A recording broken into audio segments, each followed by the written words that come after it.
क्या बोल रहा था मैं यार?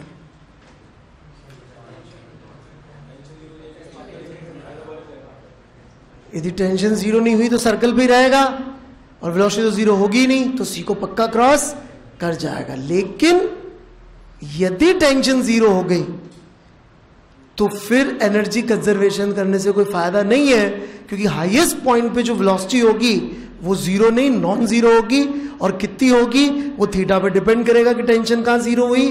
Problem would be very difficult, जैसे कि लास्ट सॉल्व्ड एग्जांपल जो वर्मा जी ने किया है, उसमें आप चेक कर सकते हैं कि अपन पहले से प्रेडिक्ट कर ले कि भाई टेंशन जीरो हुई फिर वेलोसिटी जीरो हुई, तो वो नहीं हो पाएगा, राइट? कि वेलोसिटी की जब टेंशन जीरो हुई तो कॉस थीटा कंपोनेंट कितना होगा, साइन थीटा कंपोनेंट कितना, यहां जाके प्रोजेक्टाइल बनाना, तो प्रोजेक्टाइल का जो कंपोनेंट आएगा वाई, जो वाई कंपोनेंट है वो सफिशिएंट है कि नहीं सी पे ले जाने के लिए, वो सब हमें चेक करना पड़ेगा। और यदि वो आपको आती नहीं है इतनी फिजिक्स, लेकिन actually there is a maths नहीं आती इतनी, सॉरी, कि मैं आपको बोल सकूं कि जो पैराबोला होता है उसका कर्वेचर हमेशा सर्कल से कम होता है, तो यदि यहाँ पैराबोला बनेगा भी सही तो कभी भी सी तक नहीं पहुंच पाएगा, it will never be able to cross sea. ये भी एक थ्योरी है, लेकिन वो मैं छोड़ देता हूं।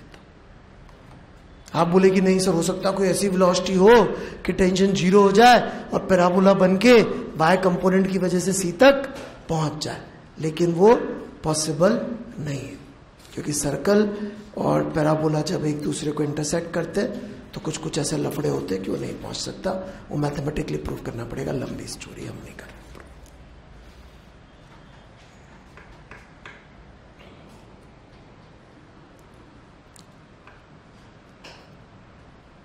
बेस्ट रहेगा कि आपको जो भी समझ में आया अभी तक वो मुझसे बोल के पूछ ले कि सर मुझे ये समझ में आया, कहीं मैं गलत तो नहीं हूँ।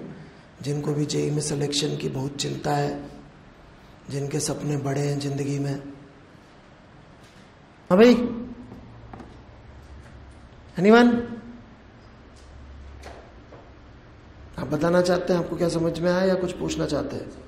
वेरी गुड, शाबाश।